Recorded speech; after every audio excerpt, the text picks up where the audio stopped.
কিন্তু একটা আয়াত আমার মনের মধ্যে এমনভাবে পীড়া দিচ্ছে যে আমি এটার ভয় অস্থির হয়ে যাচ্ছি। সূরা মরিয়মের ৭১-৭২ নম্বর আয়াত আল্লাহ বলেন, তোমাদের সকলকেই ওর মধ্যে ঢুকতে হবে, দোজখে ঢুকতে হবে। ঢোকার পরে আমি মুত্তাকিনদেরকে বের করব আর জালেমদেরকে ওখানে রেখে দেব। এই যে আমার মনে, আপনাদেরও চিন্তা করলে এটা ভয় লাগবে। সবসময় একটা জিনিসের মর্ম বোঝা যায় না, মর্ম বোঝা আলাদা আর তাফসির করা আলাদা। আমরা তাফসির করি, তারপর অনেক জায়গা এমন আছে যে আসলে তার মর্মটা আমরা উপলব্ধি করতেছি না, বলে যাচ্ছি। এই আয়াতের মর্মটা হলো, আপনার পরিবারে 10 জন লোক আছে, সবাই ঢুকবে, বের হওয়ার সময় কয়জন বের হতে পারবে? এই চিন্তাটা যখন মনে আসে তখন আমি খুব অস্থির হয়ে যাই যে আমার পরিবারে যারা আছে আমি তো সবাইকে চিনি, তো আমরা সবাই যদি ওখানে ঢুকি, ঢুকবো তো ঢুকবোই, ঢুকি মানে যদিও নাই আর কারণও নাই, ঢুকতে হবেই। ওয়ামিনকুম ইল্লা ওয়ারিদুহা কানা আলা রাব্বিকা হাতমান মাকদিয়া। আর সকলে ঢুকবা, ঢুকবা, এটা তোমার রবের পক্ষ থেকে চূড়ান্ত সিদ্ধান্ত। এ সিদ্ধান্তের কোনো পরিবর্তন নাই, তো ঢুকবো তো ঢুকবোই। এখন ঢুকলে বের হইতে পারবো কয়জন কি নিয়া? সেখানে কি আমি থেকে যাব, পরিবারের আর একজন বের হইতে পারবে, অথবা আমি বের হতে পারবো, আমার পরিজনের আরও হয়তো 5-7 জন থেকে যাবে। কি অবস্থাটা হবে এটা একটু ভেবে দেখেন, মনের মধ্যে এটা গাইথা নেন যে কি অবস্থাটা তাহলে হবে। আমি আমার স্ত্রীকে নিয়ে কি বের হতে পারবো? আমি আমার ছেলে মেয়েদেরকে নিয়ে বের হতে পারবো? আমার মাকে নিয়ে আমি ওখান থেকে বের হতে পারবো? আমার বোনকে নিয়ে আমি বের হতে পারবো? এই চিন্তাগুলো মনের মধ্যে আমার খুবই পীড়া দিচ্ছে। এবং এটা হিসাব করে দেখলে আমি হিসাবে দেখছি যে অনেক ক্ষতিগ্রস্ত হব, অনেক ক্ষতিগ্রস্ত হব। এই যে সবাইকে নিয়ে বের হওয়ার একটা আশা, এটা কোনো ক্রমেই যোগ বিয়োগ করে দেখছি যেটা হচ্ছে না। তাহলে এই হিসাবটা আপনারাও করিয়েন এবং এইটা নিয়ে পরিবারে একটু বসেন যে আসলে চলো আমরা এক জায়গায় যখন ঢুকবো, ঢোকার পরে কি আমরা আসলেই বের হতে পারবো? স্ত্রীকে জিজ্ঞাসা করেন, তুমি আমার সাথে বের হতে পারবে? আমি তোমার সাথে বের হতে পারবো? আমাদের ছেলেমেয়েরা আমাদের সাথে বের হতে পারবে? আমার মা বড় বোন আমাদের সাথে বের হতে পারবে? তো এই বিষয়টা মনের মধ্যে রাখেন।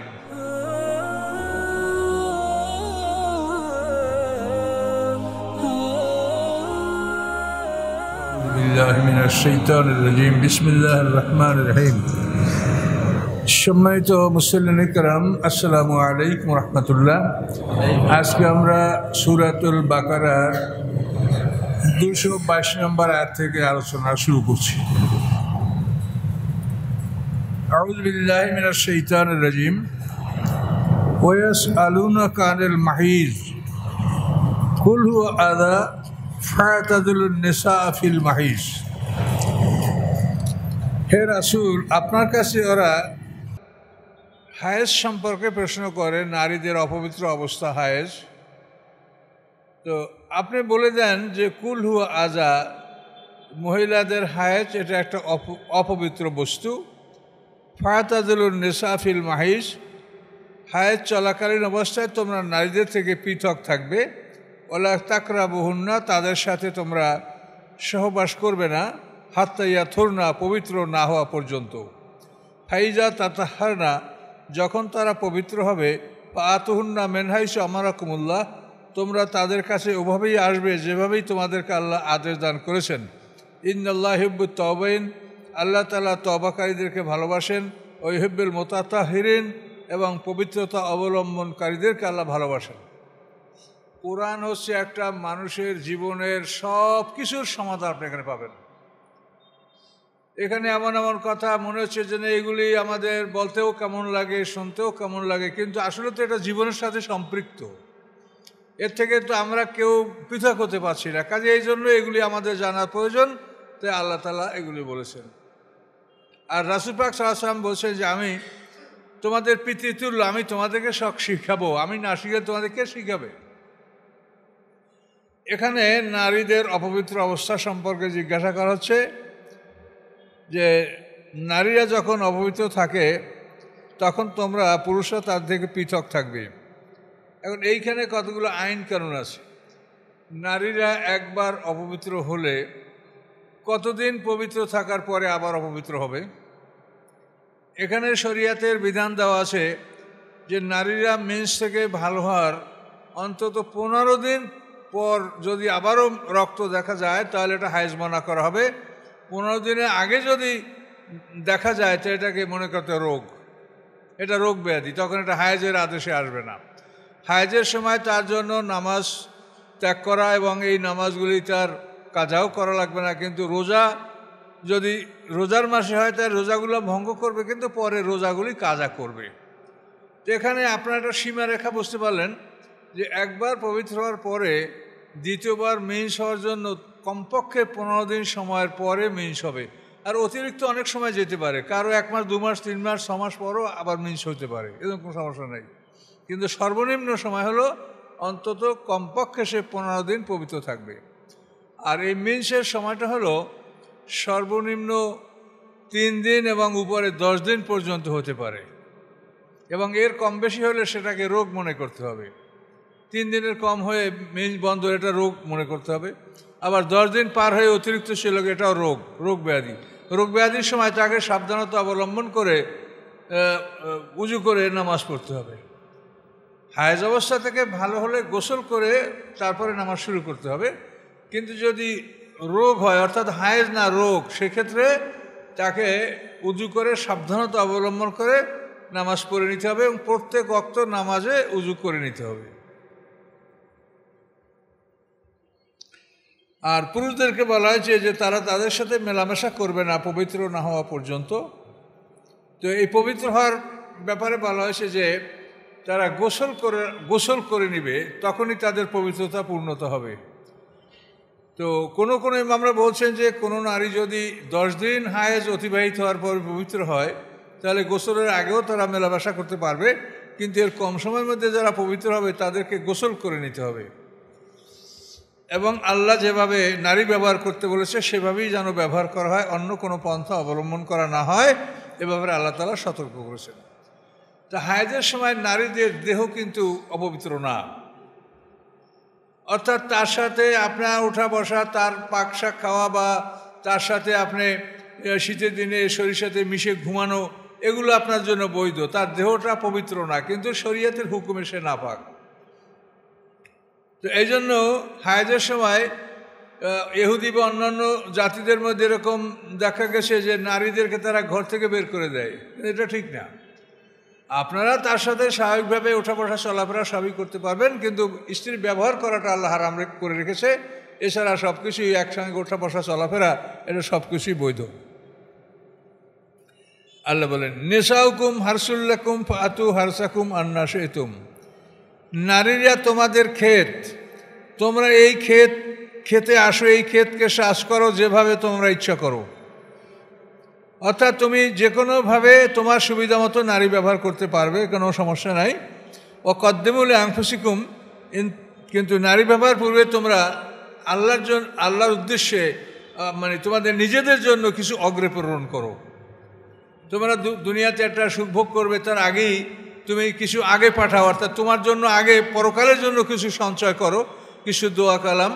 এটা মানে যে দোয়াগুলি সাধারণত ছোটোখাটো দোয়া, আল্লাহুম্মা জান্নিবনা শাইতানা ওয়া জান্নিবিশ শাইতানা মিম্মা রাযাকতানা, তো ছোটো দোয়া। এর চাইতে আরও কিছু বেশি আপনি ফাতিহা, ইখলাস, দুরুদ, কিছু দোয়া কালাম পড়ে নিজেদের জন্য আগে কিছু পাঠানো আল্লাহর কাছে, এটা আল্লাহ পরামর্শ দিয়েছেন। আল্লাহ সবসময় আমাদেরকে পরামর্শ দিয়ে থাকেন। অত্তাকুল্লাহ, তোমরা আল্লাহকে ভয় করো। ওয়ালামু আন্নাকুম মুলাকুহু, তোমরা জেনে রাখো নিশ্চয়ই তোমরা আল্লাহর সাথে সাক্ষাৎ করবে। আল্লাহর সাথে আমাদের সবাই দেখা করতে হবে হাশরের ময়দানে, এবং দেখা করে জীবনের কার্যক্রম যেটা আছে এটা হিসাব বুঝে নিতে হবে। ওয়াবাশশিরিল মুমিনিন, মুমিনদের জন্য সুসংবাদ রয়েছে। হে রাসূল, আপনি মুমিনদেরকে সুসংবাদ দিন। ওয়ালা তাজালুল্লাহ উরদাতিল আইমানিকুম আল্লাহ আন তাবাররু ওয়া তাত্তাকু ওয়া তুসলিহু বাইনান নাস আল্লাহু সামিউন আলিম। আল্লাহ বলেন, আল্লাহর নামকে তোমরা ঢাল হিসেবে ব্যবহার করো না তোমাদের কসমের ক্ষেত্রে। কসমের ক্ষেত্রে আল্লাহর নামকে তোমরা ঢাল হিসেবে ব্যবহার করো না, যে তোমরা কারোর সাথে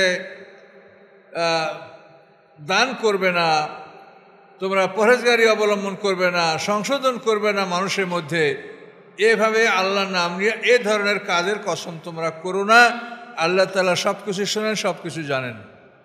মানে আল্লাহর কসম তোমাকে আমি সাহায্য করব না, আল্লাহর কসম তোমাকে আমি দিব না, আল্লাহর কসম তোমাদের সালিশি আমি করব না। আল্লাহ বলেন এইরকম যেন তোমরা না বলো।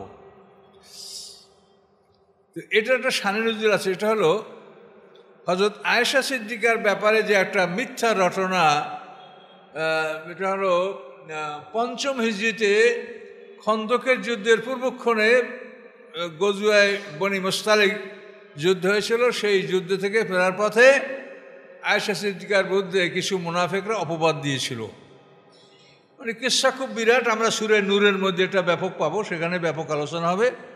তো এই আয়েশা সিদ্দিকার ব্যাপারে যে একটা মুনাফিকরা দুর্নাম সৃষ্টি করেছিল, মুনাফিকরা তো ছিলই, কিন্তু খাঁটি মুসলমানদের মধ্যে কয়েকজন ছিল যারা খাঁটি মুসলমান। তারা হচ্ছে হামনা, মিস্তা, হাসান ইবনে সাবেত, এই তিনজন।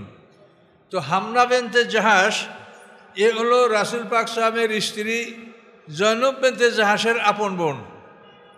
কিন্তু এই জয়নব বিনতে জাহাশ যে আল্লাহ রসুলের স্ত্রী, সে কিন্তু আয়েশা সিদ্দিকার পক্ষে কথা বলছিল, কিন্তু তার বোনে এই মানে মুনাফিকদের ওই দল সমর্থন করেছে, হামনা বিনতে জাহাশ। আর মেস্তা বিনতে আসাসা এ ছিল আবু বকর সিদ্দিকের আত্মীয় এবং গরিব। আবু বকর সিদ্দিকের গৃহী তারা থাকতো, তার মাও ওই বাড়ি থাকতো, উম্মে মেস্তা। তো এই মেস্তা, হামনা এবং হাসান ইবনে সাবেত, এই তিনজন লোকেরা মুনাফিক ছিল না, মুসলমান ছিল, কিন্তু তারাও আয়েশা সিদ্দিকের ব্যাপারে যে মুনাফিকরা একটা মিথ্যা রচনা করেছিল যে সফওয়ান ইবনে মুআত্তাল আয়েশা সিদ্দিকা মানে দল থেকে ছুট হয়ে যাওয়ার পরে তাকে যে নিয়ে গেছিলেন রাতে, এই জন্য সফওয়ান ইবনে মুআত্তালকে তারা দোষারোপ করছিল এবং আয়েশা সিদ্দিকার উপরে অপবাদ দিয়েছিল। এবং 1 মাস পর্যন্ত আল্লাহ রসুল আয়েশা সিদ্দিকার সাথে কথাবার্তা বলেননি। তো এই সমস্ত কথার থেকে আমাদের বিরাট একটা শিক্ষণীয় বিষয় আছে, সেটা হলো এই যে আল্লাহ রসুলদের সবসময় আল্লাহর সাথে তার সম্পর্ক, কিন্তু সে জানতে পারলেন না যে তার স্ত্রী পবিত্র এবং তার কুমারী স্ত্রী সবচাইতে ছোট, অল্প বয়সী। 1 মাস পর্যন্ত আল্লাহর রসুল তার থেকে পৃথক থাকলেন এবং এই ঘটনা নিয়ে আনসারদের মধ্যে মারামারি হয়ে যাওয়ার সম্ভাবনা। তার কারণ আনসারদের খাজরাজ গোত্রের নেতা হলো আব্দুল্লাহ ইবনে উবাই, মুনাফিকদের সর্দার, আনসারদেরই লোক, সে খাজরাজ গোত্রের নেতা। তো এই এত বড় কঠিন একটা সমস্যা 1 মাস পর্যন্ত আল্লাহ রসুল কিছু বলতেই পারেন নাই যে আসলে কি ঘটেছে। তাহলে আল্লাহ রসুল কি গায়েব জানে? এই কথাগুলো কোরআন থেকে জানতে হবে। কিন্তু আপনি দেখবেন এই যারা পীর মুরিদি করে, এদের মধ্যে একটা শ্রেণী এমন আছে যে তারা মনে করে যে অলি আল্লাহরা গায়েব জানে, এবং এইটা এমন পর্যায়ের গুনাহ, এটা শিরক পর্যায়ের গুনাহ। এই অবস্থায় কবরে গেলে তারা কোনোদিন জান্নাতের আশা করতে পারে না, এত বড় একটা অপরাধ। এখান থেকে আপনি দেখেন বাস্তব ঘটনা যে 1 মাস পর্যন্ত আল্লাহ রসুল তার প্রিয়তমা স্ত্রী নির্দোষ, তার সাথে কথাই বলেন না, বিষয়টা বুঝতেই পারছেন না। মানুষেরা বলছে যে শেষ সাথে আয়েশা সিদ্দিকা নিয়ে সে সফওয়ান ইবনে মুআত্তাল দীর্ঘ রাস্তা অতিক্রম করে রসুলের কাছে চলে আসে। কাজেই এই মুনাফিকরা রচনা করেছে যে এরা অন্যায়ের মধ্যে লিপ্ত হয়েছিল। সূরা নূরের মধ্যে আল্লাহ তাআলা এমন রাগ করে আয়াত নাযিল করেছেন, শুনলেই মনে হয় যেন আল্লাহ রাগে ফেটে যাচ্ছে। এত রাগ করেছেন আল্লাহ যে তোমরা এইরকম একটা আজ কেমন করে তোমরা এটা বললে। আয়েশা সিদ্দিকার পক্ষে আল্লাহ তাআলা কোরআন নাযিল করে তার পবিত্রতা আল্লাহ ঘোষণা করেছেন। তো এইখানে শুধু একটু ইঙ্গিত, সেটা হলো এই যে আবু বকর সিদ্দিকের বাড়িতে মেস্তা বিনতে আসাসা, এই আবু বকর সিদ্দিকের পরিবারভুক্ত লোক ছিল, কিন্তু সেও আয়েশা সিদ্দিকার বিরুদ্ধে এই মিথ্যা অপবাদে সে অংশগ্রহণ করেছিল। এই জন্য আবু বকর সিদ্দিক যখন আয়েশা সিদ্দিকার পক্ষে আয়াত নাযিল হয়, তখন তিনি রাগ করে বলছেন যে মেস্তাকে আর আমি ওর দেখভাল করবো না, ওরকে আমি দান খয়রাত করবো না, ওকে আশ্রয় দিব না, আমি ওকে সাহায্য করবো না। তখন আল্লাহ বলেন যে না, এটা করো না, আল্লাহর নাম নিয়ে তোমরা ভালো কাজ করবে না।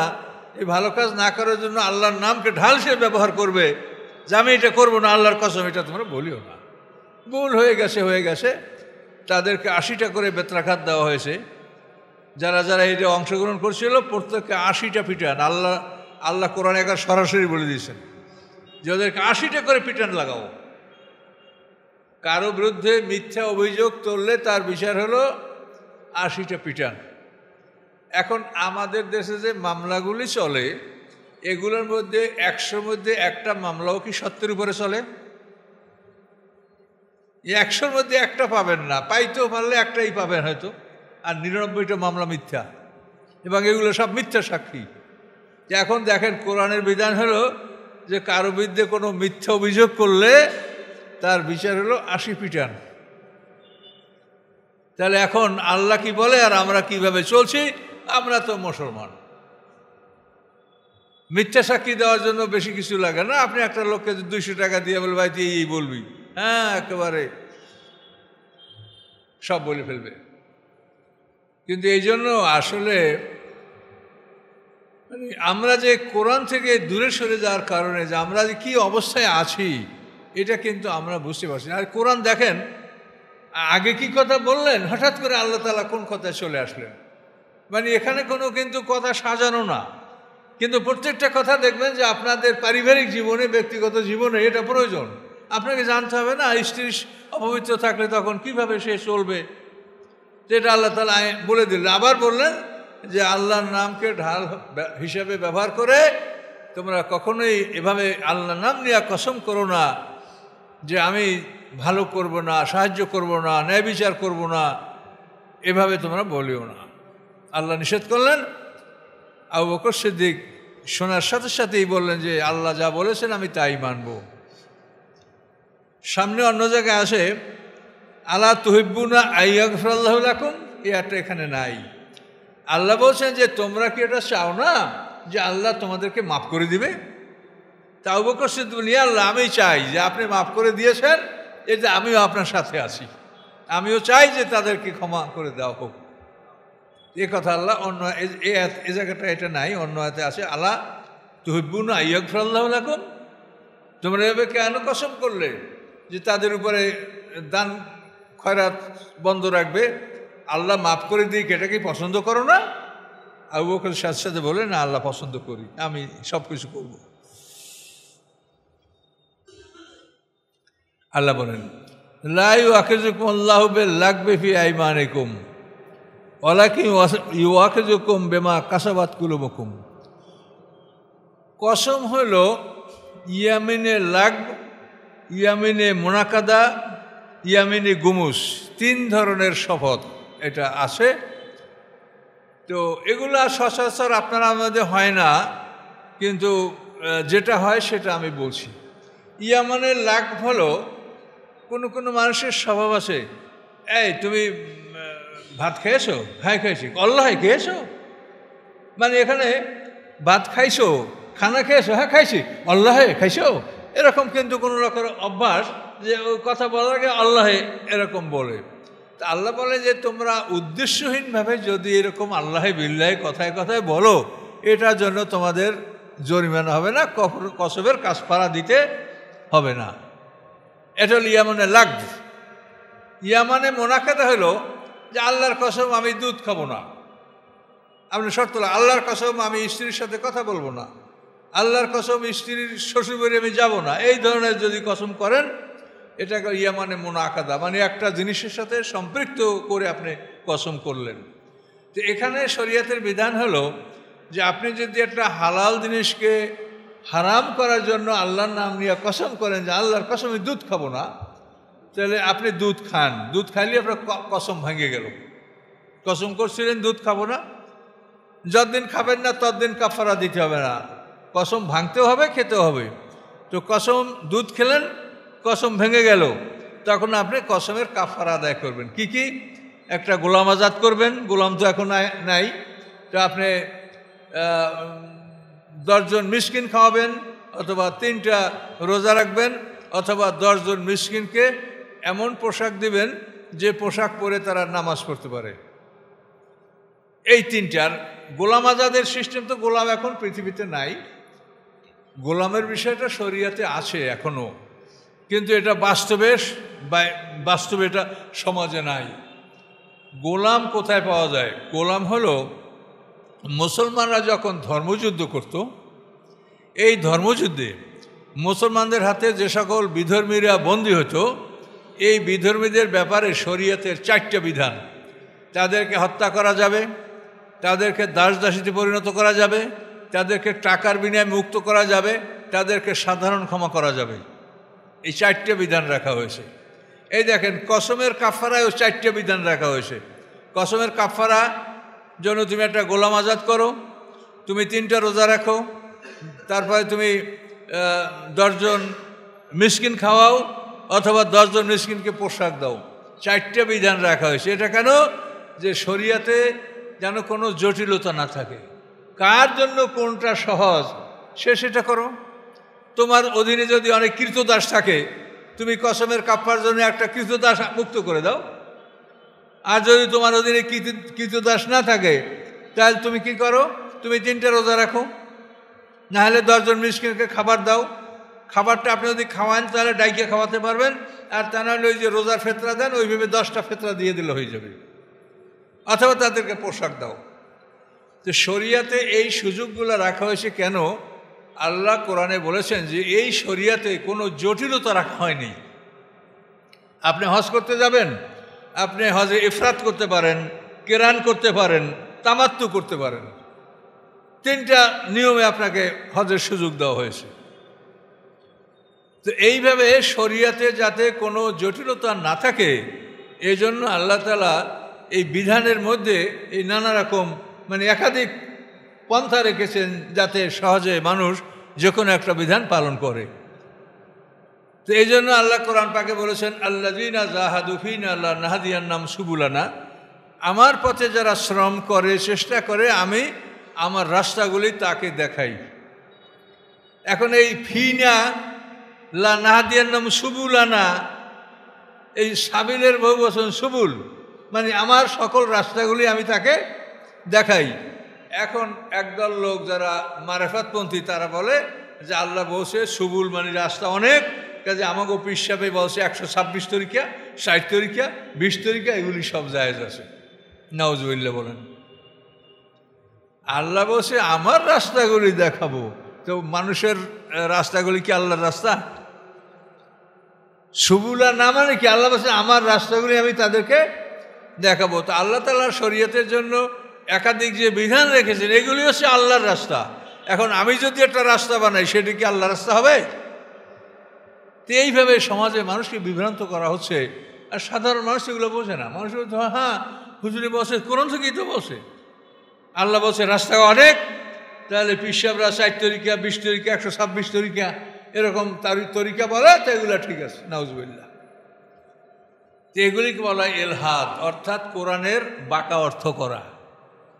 কোরআনের যারা বাঁকা অর্থ করে, আল্লাহ বলেন ইন্নাল্লাযীনা ইউলহিদুনা ফি আয়াতিনা লা ইখফাউনা আলাইনা, আল্লাহ বলেন যারা কোরআনের বাঁকা অর্থ করে তারা আমার অগোচরে নয়, আমি তাদেরকে জানি, দেখি। আফামা ইউলকা ফিন নারে খায়রুন আম্মা ইয়াতি আমিনা ইয়াউমুল কিয়ামা, আল্লাহর কাছে নিরাপদে উপস্থিত হওয়া ভালো, না কিয়ামতের দিন জাহান্নামে নিক্ষিপ্ত হওয়া ভালো? ইলহাদ কোরআনের বাঁকা অর্থ করা।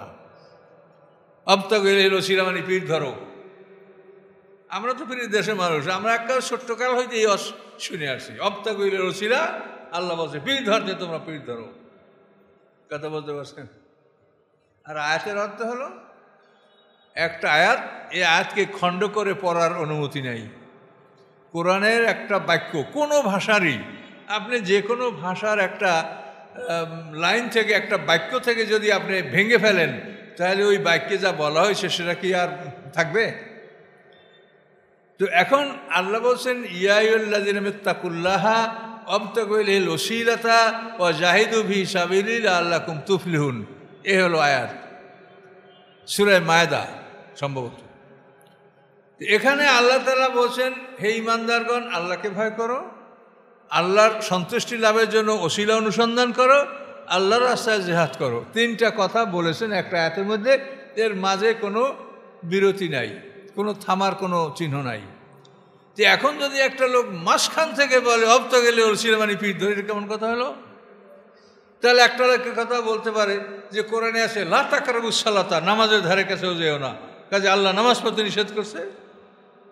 বলেন তাহলে এই ধরনের ওয়াজ আমার ছোটবেলা থেকে শুনতে শুনতে আমি বড় হয়েছি। আমাদের দক্ষিণ অঞ্চল, বরিশাল অঞ্চলগুলো সব পীরের দেশ, কথা বুঝতে পারছেন? তো এই যে সমাজের অবস্থাগুলি, আলেম ওলামারা আজকাল যা আমরা করছি তাতে যে কি এক ভয়ঙ্কর অবস্থা, এটা হাসরের ময়দানে উঠলে দেখতে পাবেন যে 50,000 বছরের সমান দিনে যে বিচার হবে, এই আলেমদের পিছনে এই সময় অনেক বেশি ব্যয় হবে। আলেমদের পিছনে, ধনীদের পিছনে, কথা বুঝতে পারছেন? গরিবরা 500 বছর আগে ভেসতে যাবে। তো এই কথাটা আমি বুঝেছি হজ থেকে যখন ফ্লাইটে ঢাকা এসে নামলাম, তো খুব বড় বিমান, প্রায় 700-র মতো লোক ছিল। এখন ওই আমরা আমাদের ব্যাগের সব আগেই বিমানের ইয়াতে দিয়েছি, বাংকারে দিয়েছি, হাতে ব্যাগ ট্যাগ নাই। আর অনেকের 3-4টে ব্যাগ হাতে আছে, আর সবাই তো 2-1 মনের কম তো কেউ ফেরে না ওখান থেকে, এই মাল সেই মাল সবাই এটা একটা শখ থাকে। এখন আমরা খালি, এখন আমরা তো ফুরফুর করে নামিয়ে যাচ্ছি। এখন যাদের 2-3টে ব্যাগ, ভাই ঠেলেন না, ভাই যায়েন না, ভাই এটা করেন না, কে শোনে যে খালি এ ফুরফুর করে বাইরে হয়েই যাচ্ছে, আর ব্যাগ আলা এরকম ভাই করছে খালি। তো তখন আমি বুঝেছি যে আসলে বোঝা নিয়া কোনো জায়গায় গেলে তার দেরি হবে। কি বুঝতে পারছেন? ওই সময় আমি বুঝেছি যে বোঝা নিয়ে কোথাও গেলে দেরি হবে। কাজে খালি থাকলে সহজেই নাইমা যাওয়া যাবে, সহজেই ওঠা যাবে। কাজে এই জন্য বোঝা নিয়ে যারা হাসরের ময়দানে উঠবে তাদের বিলম্ব হবে। যে আল্লাহ রাসূল বলছেন এটা হতেই পারে যে গরিব 500 বছর আগে ভেসতে যাবে, এটা হতে পারে। তো যাই হোক, গরিব ধনী সবাই আল্লাহর বান্দা। আপনি যদি আপনার মালের হক আদায় করেন তা আপনার কোনো ভয় নেই। আপনি আপনার মালের হক আদায় করেন, আপনার কোনো ভয় নেই, আল্লাহ তাআলা আইন করে দিয়েছেন। কিন্তু হক আদায় না করে কবরে গেলে খুবই ভয়ঙ্কর অবস্থা। আমার এই গত 1-2 দিন আগের থেকেই কোরআনে সূরা মরিয়মের তাফসীর করেছি আমি ওই জুমায়, কিন্তু একটা আয়াত আমার মনের মধ্যে এমনভাবে পীড়া দিচ্ছে যে আমি এটার ভয় অস্থির হয়ে যাচ্ছি।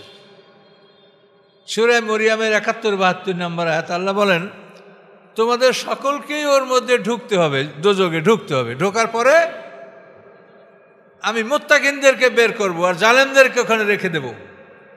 এই যে আমার মনে, আপনাদেরও চিন্তা করলে এটা ভয় লাগবে। সবসময় একটা জিনিসের মর্ম বোঝা যায় না, মর্ম বোঝা আলাদা আর তাফসির করা আলাদা। আমরা তাফসির করি, তারপর অনেক জায়গা এমন আছে যে আসলে তার মর্মটা আমরা উপলব্ধি করতেছি না, বলিয়ে যাচ্ছি। এই আয়াতের মর্মটা হলো, আপনার পরিবারে 10 জন লোক আছে, সবাই ঢুকবে, বের হওয়ার সময় কয়জন বের হতে পারবে? এই চিন্তাটা যখন মনে আসে তখন আমি খুব অস্থির হয়ে যাই যে আমার পরিবারে যারা আছে, আমি তো সবাইকে চিনি, তো আমরা সবাই যদি ওখানে ঢুকবো তো ঢুকবোই, ঢুকি মানে যদিও নাই আর কারণও নাই, ঢুকতে হবেই। ওয়াম মিনকুম ইল্লা ওয়ারিদুহা কানা আলা রাব্বিকা হাতমান মাকদিয়া। আর সকলে ঢুকবা, এটা তোমার রবের পক্ষ থেকে চূড়ান্ত সিদ্ধান্ত, এ সিদ্ধান্তের কোনো পরিবর্তন নাই। তো ঢুকবোই। এখন ঢুকলে বের হইতে পারবো কয়জন কিনিয়া? সেখানে কি আমি থেকে যাব, পরিবারের আরেকজন বের হইতে পারবে, অথবা আমি বের হতে পারবো, আমার পরিজনের আরও হয়তো 5-7 জন থেকে যাবে। কি অবস্থাটা হবে এটা একটু ভেবে দেখেন, মনের মধ্যে এটা গাইথা নেন যে কি অবস্থাটা তাহলে হবে। আমি আমার স্ত্রীকে নিয়ে কি বের হতে পারবো? আমি আমার ছেলে মেয়েদেরকে নিয়ে বের হতে পারবো? আমার মাকে নিয়ে আমি ওখান থেকে বের হতে পারবো? আমার বোনকে নিয়ে আমি বের হতে পারবো? এই চিন্তাগুলো মনের মধ্যে আমার খুবই পীড়া দিচ্ছে। এবং এটা হিসাব করে দেখলে আমি হিসাবে দেখছি যে অনেক ক্ষতিগ্রস্ত হব। এই যে সবাইকে নিয়ে বের হওয়ার একটা আশা, এটা কোনো ক্রমেই যোগ বিয়োগ করে দেখছি যেটা হচ্ছে না। তাহলে এই হিসাবটা আপনারাও করিয়েন এবং এইটা নিয়ে পরিবারে একটু বসেন যে আসলে চলো আমরা এক জায়গায় যখন ঢোকার পরে কি আমরা আসলেই বের হতে পারবো? স্ত্রীকে জিজ্ঞাসা করেন, তুমি আমার সাথে বের হতে পারবে? আমি তোমার সাথে বের হতে পারবো? আমাদের ছেলেমেয়েরা আমাদের সাথে বের হতে পারবে? আমার মা বড় বোন আমাদের সাথে বের হতে পারবে? তো এই বিষয়টা মনের মধ্যে রাখেন। আল্লাহর কোরআন নিয়ে গবেষণা করতে আল্লাহ, এটার নাম গবেষণা, এটার নাম মোরাকাবা। এই আয়াতটা এতই ভয়ঙ্কর লাগে আমার কাছে যে আমি যেন মনে হয় অস্থির হয়ে যাচ্ছি।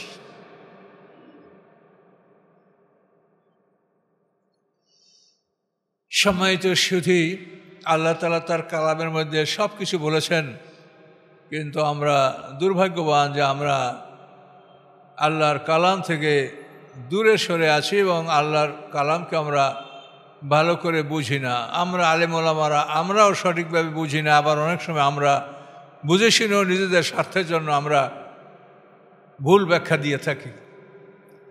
কাজে এটা অত্যন্ত ভয়ঙ্কর ব্যাপার। সেই জন্য আল্লাহ বলছে নিয়মা তুবুল্লা সারা ইরু ফামা লাহুমেম কুমাতুয়ালা নাসের তোয়া হুসেলা মাহফিস সুদূর।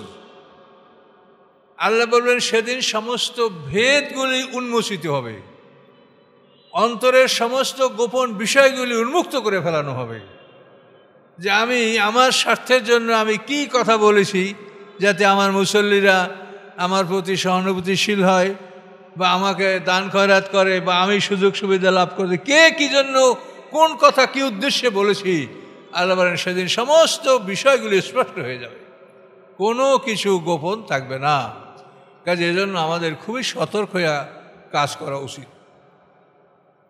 এখন আল্লাহ কি বললেন যে তোমরা যদি ওই রকম কথায় কথায় কারো অভ্যাস থাকে, এই তুমি কোথায় গেছিলা, বাজারে গেছিলা, আল্লাহর কসম বাজারে গেছিলা, এখন আল্লাহর কসম মানে তোর প্রয়োজন নাই, কিন্তু এটা একটা অভ্যাস, এই তুমি ওখানে গেছি আল্লাহর কসম, হ্যাঁ গেছিলা, এরকম কিন্তু বলে, এটা আল্লাহ এটা লাগবে।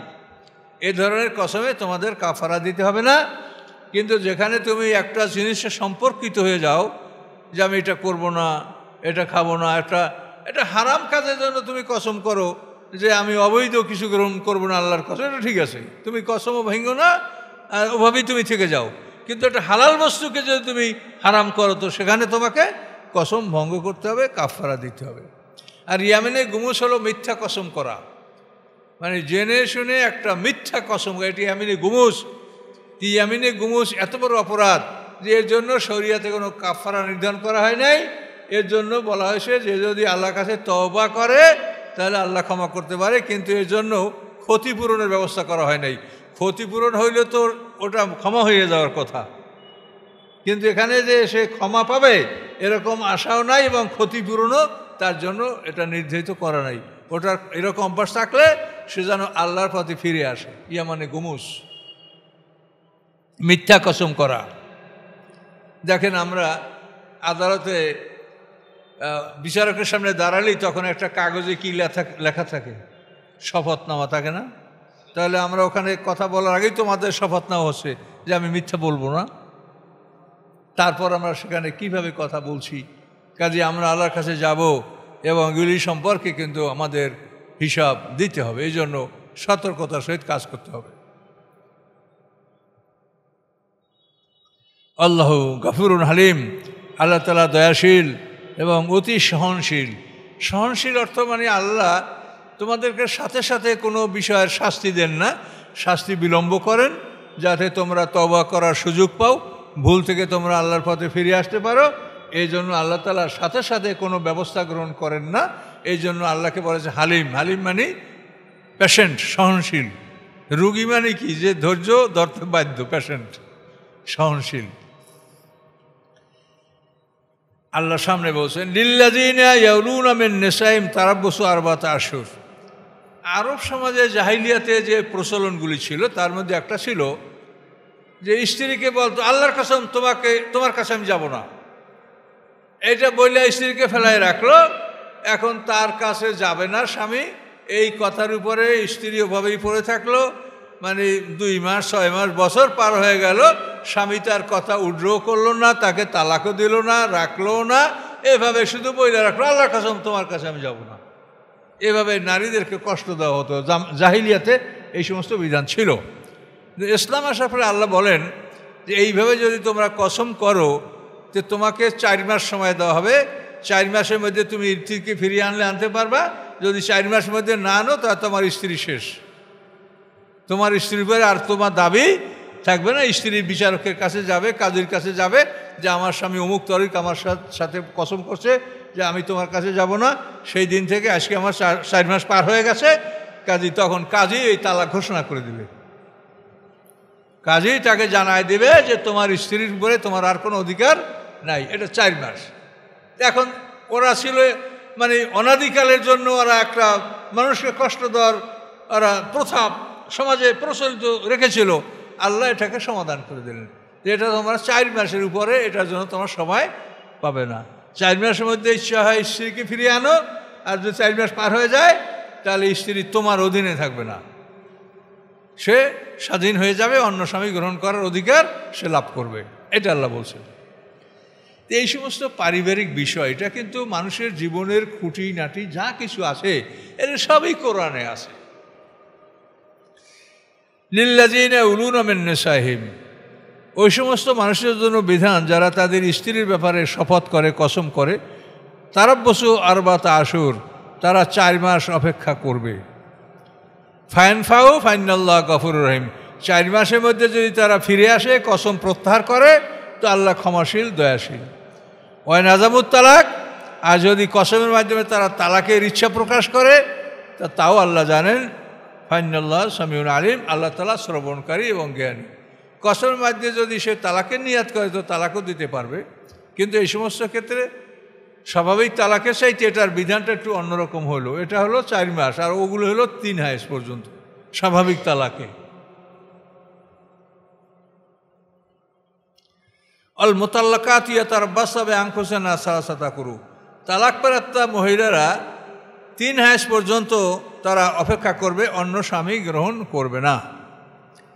এটা একটা বিরাট ব্যাপার। মহিলা তালাক হয়ে যাওয়ার পরে স্বামী তাকে তালাক দিলে 3 হায়েজ অপেক্ষা করবে, তারপর সে অন্য স্বামী গ্রহণ করবে। এটার কারণ হলো, এটার পিছনে বিরাট একটা কারণ আছে। কারণটা হলো যে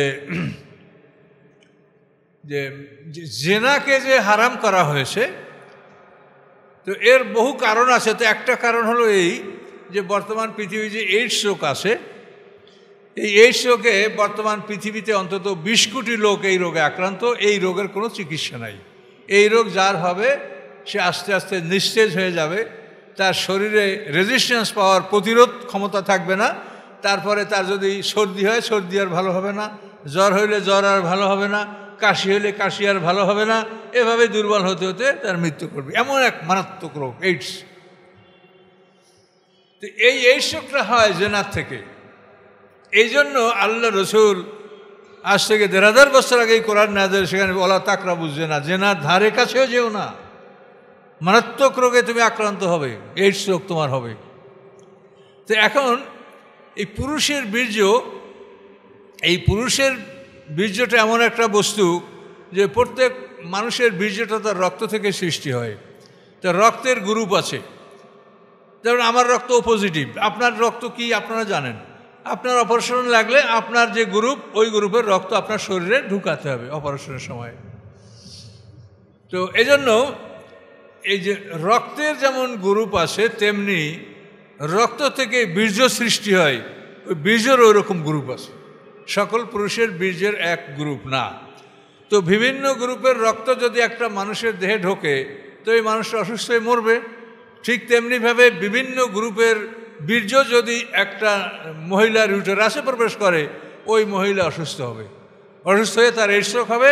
এরপর যত পুরুষ তার সংস্পর্শে আসবে সবাই এইডস রোগে আক্রান্ত হবে এবং গোটা জাতি ধ্বংস হবে। এই জন্য আল্লাহ বলেন জেনার ধারে কাছেও যেও না। তোমাকে সুবুদ্ধি দেওয়া হয়েছে তুমি 2, 3, 4 বিয়ে করতে পারবা, কিন্তু খবরদার জেনার ধারে কাছে যেও না।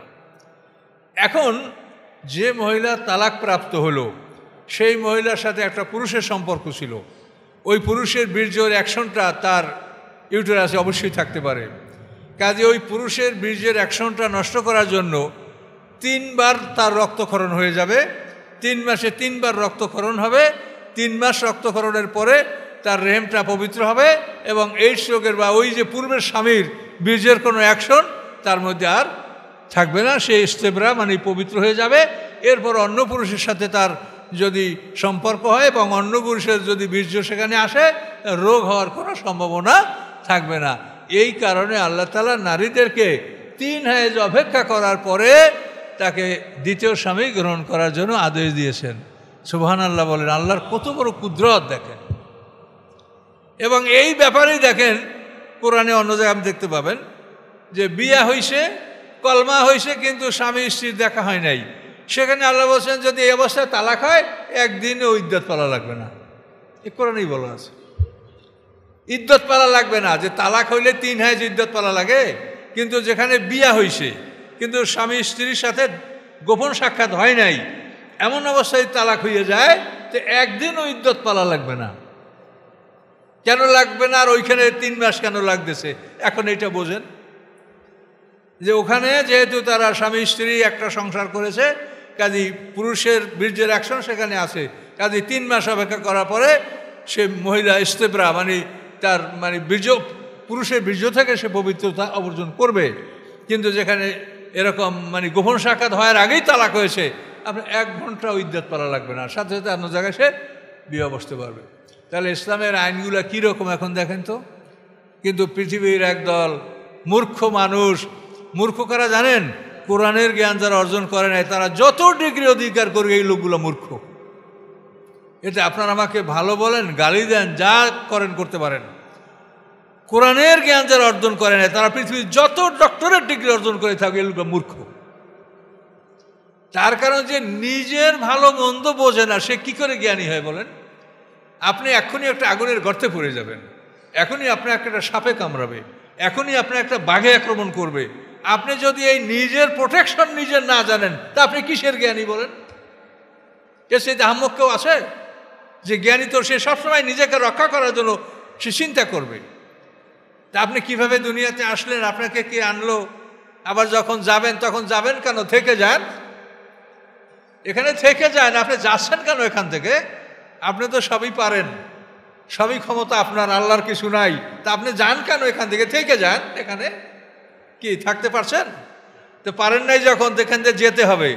আবার হাসরের ময়দানে আপনাকে উঠতেই হবে, আপনাকে উঠতেই হবে। সেখানে উঠবেন আপনি উলঙ্গ অবস্থায়। কাজে এটা বিশ্বাস করেন। এই বিশ্বাস যে করে না তার মতো আহম্মক পৃথিবীতে নাই, যে নিজের ভবিষ্যৎ বোঝে না, নিজের বিপদ সম্পর্কে সে বোঝে না। তাহলে এটা কে জ্ঞান অর্জন করছে সে? কাজে এই কথাগুলো আপনারা ভালোভাবে চিন্তা করেন।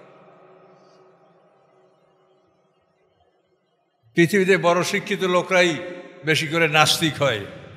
তাহলে কি শিক্ষা করে তারা বড় শিক্ষা অর্জন করছে?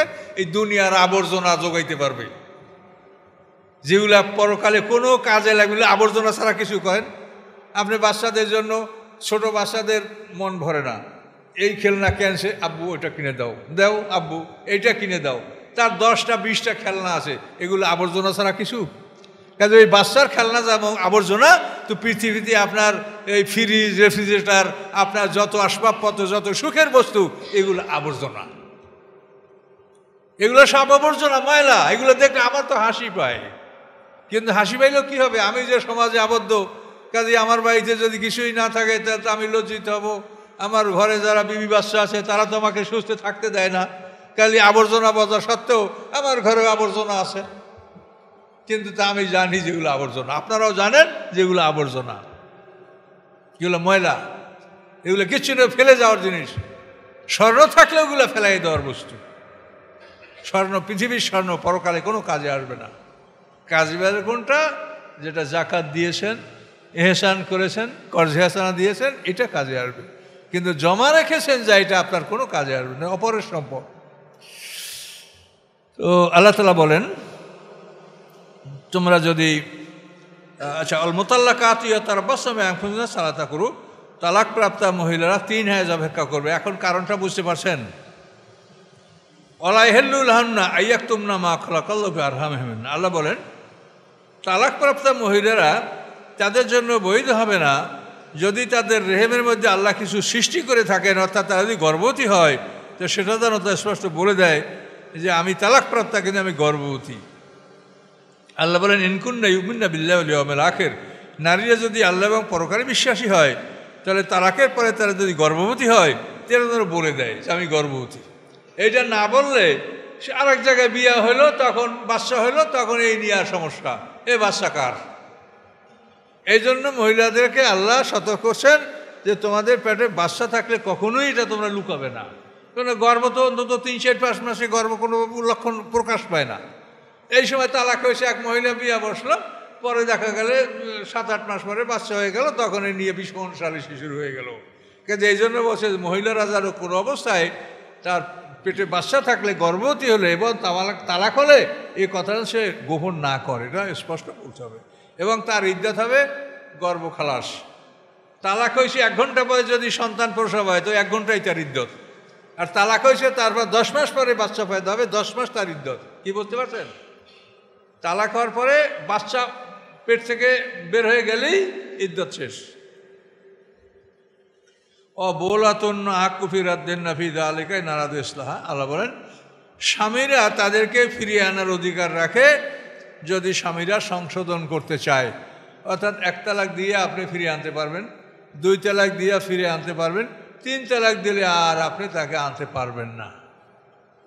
তাহলে এই জন্য আল্লাহ কোরআনে বলছেন তালাক হলো 2 বার, এই 2 বার তালাক দিয়ে তুমি তাকে ফিরিয়ে আনতে পারো।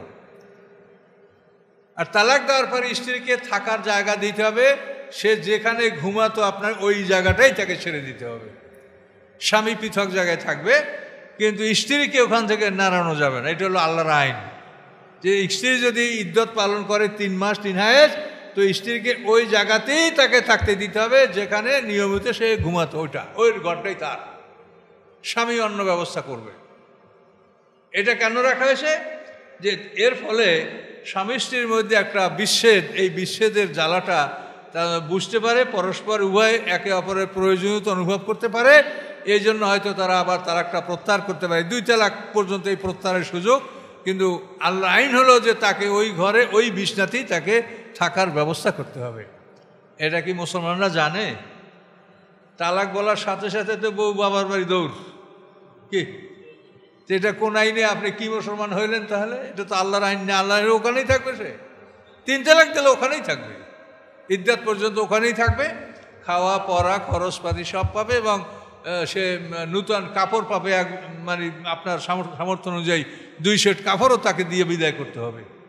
তার কারণ এই তালাকের পরে যে ইদ্যত, এই সময় যদি নারীর সুরক্ষা না হয় তো কোথায় থাকবে? তার বাপমার বাড়ি থাকবে। তো বাপমার এটা দায়িত্ব না, এটা স্বামীর দায়িত্ব। তুমি তাকে রাইখা, তোমার বাড়িতে রাইখা বিদায়ের সময় তুমি 2 সেট কাপড় চোপড় দিয়া তাকে তুমি বিদায় করবা। মহারণা পাওনা থাকলে এগুলো সব পূর্ণ করে দেবা। এভাবেই একজন স্ত্রীকে বিদায় করতে হয়। কিন্তু আমরা শুধু মুসলমান রাগের মাথায় তালাক, আর তালাক দিয়ে হুজুর আমি তো রাগ করিয়ে বলছিলাম। এইসব হলো কথা। আমাদের এগুলি থেকে সতর্ক নিজেরাও হবেন, অন্যদেরকেও সতর্ক করবেন।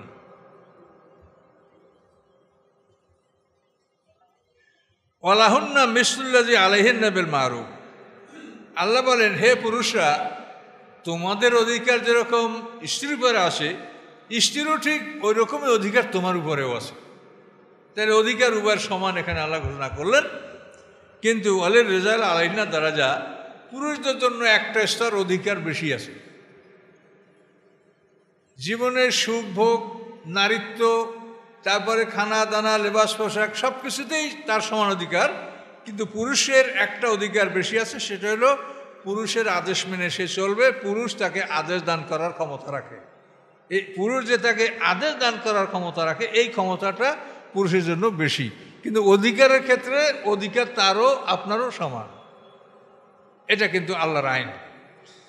আল্লাহু আজিজুল হাকিম, আল্লাহ তাআলা পরাক্রমশালী এবং কৌশলী জ্ঞানী। আচ্ছা, এখন আমরা যে এই একটা রুকু আমাদের শেষ হয়েছে,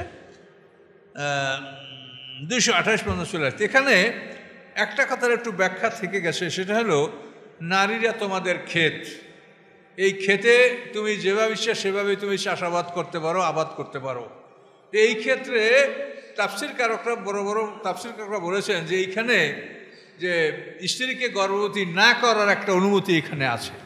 এই আয়াতে এটা বোঝা যায় যে তোমার ক্ষেত তুমি চাষ করবা, তুমি ক্ষেতে পানি দিলেই তোমার গাছগুলি মানে ফুটে ফুটে বের হবে, আর ক্ষেতে পানি না দিলে তোমার ক্ষেতে অঙ্কুরিত, বেশি অঙ্কুরিত হবে না। যে এই যে কথাটা যে তোমার ক্ষেত, তোমার স্বাধীনতা বজায় রেখে তুমি তোমার ক্ষেতে চাষ করতে পারো, এইখান থেকে আজল মানে আউট এজাকুলেশন, বাহির বীর্যপাত, এটার অনুমতি কিন্তু এখান থেকে এই আলেমরা এটা থেকে ইস্তেমবাদ বলে, এটা থেকে মানে এরা বের করেছে যে আল্লাহ বলেছেন যে এটা তোমার ক্ষেত, তোমার ইচ্ছামতো তুমি চাষ করো। এই জন্য তুমি যদি এখনই স্ত্রীকে গর্ভবতী না করতে চাও তো নাই করতে পারো। তোমার স্ত্রী যদি সন্তান থাকে যে দুধ খাচ্ছে, তো আল্লাহ বলছে যে মায়েরা সন্তানকে পুরো 2 বছর দুধ খাওয়াবে। এখন এই 2 বছরের আগে যদি স্ত্রী গর্ভবতী হয় তো বাচ্চা তার সে দুধ খাওয়া থেকে বঞ্চিত হয়ে যাবে, মায়ের দুধ বন্ধ হয়ে যাবে, এই কচি বাচ্চাদের জুলুম হবে। কাজে এই জন্য আল্লাহ তাআলা এই সমস্ত সুযোগ সুবিধা বিধানে রেখেছে। কথা বুঝতে পারছেন? বিধান এমন এক বিধান যে এর মধ্যে কোনো সমস্যা রাখা হয়নি। তো এই জন্য আল্লাহ তাআলা এই বিধান রেখেছে যে এই ক্ষেত তোমার ক্ষেত, তুমি ইচ্ছা করলে যদি বিলম্বে পানি ঢালো তো একটু দেরিতেই তোমার চারাটা দানাটা অঙ্কুরিত হবে, আর তুমি যখনই পানি ফেলবা তখনই তো সেখানে অঙ্কুরিত হবে, তোমার স্ত্রীর পেটে বাচ্চা পয়দা হবে। এই জন্য আল্লাহ তাআলা এই বিধানটা রেখেছেন কোরআনে। এমন যদি হয় যে সে পুরুষ একাধিক বিয়ে করার সামর্থ্য রাখে না, তাহলে সে একই স্ত্রী, এখন তার 2 বছর অপেক্ষা করাও মুশকিল যে সন্তানকে 2 বছর দুধ পান করাতে হবে। তো এই সমস্ত ক্ষেত্রে আল্লাহ বলছে যে তোমার ক্ষেত তুমি ইচ্ছা মতো চাষাবাদ করো। কিন্তু এইখানে অনেক সময় দেখা যায় যে মুসলিম পরিবারে এই আলেম-ওলামার ঘরেও 10-11 মাসের পর আর একটা বাচ্চা। তো এইটা যে কত বড় একটা জুলুম, এটা আপনি ভেবে দেখেন যে ওই কোলের বাচ্চাটা না মায়ের আদর পায়, না যত্ন পায়, মা কী করে এদেরকে লালন পালন করবে? সংসারে একটা অশান্তি সৃষ্টি হয়। এই জন্য আল্লাহ তাআলা এই বিধানের সুযোগ সুবিধা রেখেছে যে আল্লাহর বিধান মেনে যদি তুমি চলো তো তোমার সংসারে অশান্তি আসবে না, আর ফ্যামিলি প্ল্যানের জন্য বাজারের ঔষধ লাগবে না, আল্লাহর কথা মানিয়ে চলো। কি তোমার 2 বছর 3 বছর পর একটা বাচ্চা আসবে, তুমি 2 বছর বাচ্চাকে দুধ খাবে, তারপর স্ত্রী গর্ভবতী হলে সে সন্তানটা বাইরে হতে আরেক বছর সময়, তা 3 বছর পরে তোমার একটা সন্তান আসতেছে, তা তোমার বাজারের প্ল্যানিং কী জন্য লাগবে? আর বাজারের প্ল্যানিংয়ে তো সমাজে অনেক ক্ষতিও হয়, অনেকটা মানে নারী পুরুষ একটা বেপরোয়া হয়ে যায় এবং জেনার দিকে তারা সাহস করতে পারে, এরকম একটা অবস্থার সৃষ্টি হয়। এটা তো দেখতে হবে একটা জিনিসের মানে যে একটা পার্শ্ব প্রতিক্রিয়া যেটা, সেটা কিন্তু ওখানে আছে, আর এইটাই কোনো পার্শ্ব প্রতিক্রিয়া নাই। এই জন্য আল্লাহর বিধানগুলি আমাদের জানতে হবে, এবং এই কোরআনে সব এই বিধান দেখবেন, এই সূরা বাকারা, তারপরে নেশা, এ দেখলে অবাক হয়ে যাবেন যে আল্লাহ তাআলা জীবনের সব খুঁটিনাটি বিষয়গুলি এই কোরআনে বলে দিয়েছে। কিন্তু আমাদের বর্তমান পৃথিবীর ওয়াজ নসিহত হলো বিরাট বক্তা, বড় ওয়াজ, সুন্দর সুন্দর গান, সুন্দর সুন্দর কাহিনী, মানুষকে হাসানো কাঁদানো, বিরাট বক্তা। কথা বলতে পারছেন? আর এগো বায়না দেওয়া লাগে 50,000 টাকা। তো এই সমাজকে আমরা নষ্ট করেছি। অথচ আল্লাহর কোরআনে প্রত্যেকটা কথা জরুরি, একটা কথা আসে জরুরি ছাড়া, দেখেন তো। এভাবে পুরো কোরআনে এভাবে জীবনের সমস্যাগুলি তোলা রয়েছে। তো আপনারা এগুলি দেখভাল করবেন, জীবনের বাকি সময়টা কোরআনের মধ্যে ব্যয় করবেন, এটা আমার অনুরোধ। তো আজকে আমরা এখানে সমাপ্ত করছি। 228 নম্বর আয়াত পর্যন্ত তাফসীর হলো। আল্লাহুম্মা সাল্লি আলা মুহাম্মাদিন ওয়া আলা আলি মুহাম্মাদিন কামা সাল্লাইতা আলা ইব্রাহিম ওয়া আলা আলি ইব্রাহিম ইন্নাকা হামিদুম মাজিদ। আল্লাহুম্মা বারিক আলা মুহাম্মাদিন ওয়া আলা আলি মুহাম্মাদিন কামা বারাকতা আলা ইব্রাহিম ওয়া আলা আলি ইব্রাহিম ইন্নাকা হামিদুম মাজিদ। আল্লাহুম্মা আমিন। ইয়া রাব্বুল আলামিন, আমরা ফাতিহা ক্লাস দুরূদ পাঠ করেছি। মুহাম্মদ রাসূলুল্লাহ সাল্লাল্লাহু আলাইহি ওয়াসাল্লাম পাকে সব পৌঁছে দেন। আদম আলাইহিসসালাতু ওয়াসসালাম হতে আজ পর্যন্ত আম্বিয়া, আউলিয়া, উলামা, ফুজালা, শুহাদা, সালিহিন, সিদ্দিকিন, মুমিনিন, মুমিনাত যারা পৃথিবী থেকে বিদায় নিয়েছেন তামামের আর পাকে সব পৌঁছে দিন। আল্লাহ, আমরা যারা হাত তুলেছি আমাদের অনেকেই আপনজন পৃথিবীর থেকে বিদায় নিয়েছে। দাদা দাদি, নানা নানি, শ্বশুর শাশুড়ি, পিতামাতা, বড় ভাই, বড় বোন, স্ত্রী পুত্র প্রয়োজন যারা কবরে গেছেন, আল্লাহ তামামের আর পাকে সব পৌঁছে দিন। আল্লাহ, খাস করে ইমাম সাহেবের স্ত্রী মারা গেছেন, আমার এক ভাই আজিজুর ভাই, তারও স্ত্রী 2 দিন আগে মারা গেছে। আল্লাহ, এভাবে আরও মানুষের সমস্যা থাকতে পারে। আল্লাহ, আপনি সবার খবর রাখেন, আমি তো সবার খবর রাখি না। আল্লাহ, আপনার কাছে সব খবর আছে। আল্লাহ, যাদের আপনজন পৃথিবী থেকে বিদায় গ্রহণ করছে সকলের আরয় পাকে আমাদের এই সব আল্লাহ আপনি পৌঁছে দেন, তাদের আমলনামা এগুলি জমা করে দেন। আল্লাহ, এবং এই উসিলায় তাদেরকে মাফ করে দেন আল্লাহ। ইয়া রব্বুল আলামিন, ইয়া আল্লাহ, কোরআনের তাফসীর আপনি কবুল করুন। মানুষেরা আমরা যারা কোরআন শুনছি আমল করতে পারি আপনি তৌফিক দান করুন। ইয়া রব্বুল আলামিন, ইয়া আল্লাহ, আমরা অপরাধী গুনাহগার, আমাদেরকে আপনি গোলাম হিসেবে কবুল করুন। আল্লাহ, আমরা আপনার গোলাম। আল্লাহ, আমরা আপনার গোলাম হিসেবে হাজির হতে চাই আপনার সামনে। আল্লাহ, আমরা যাতে আপনার খাঁটি গোলাম হতে পারি, আল্লাহ আপনি তৌফিক দান করুন। আল্লাহ, আমাদের যে ব্যারাম পীড়া, অসুখ বিসুখ, রোগ ব্যাধি আছে মাফ করে দেন।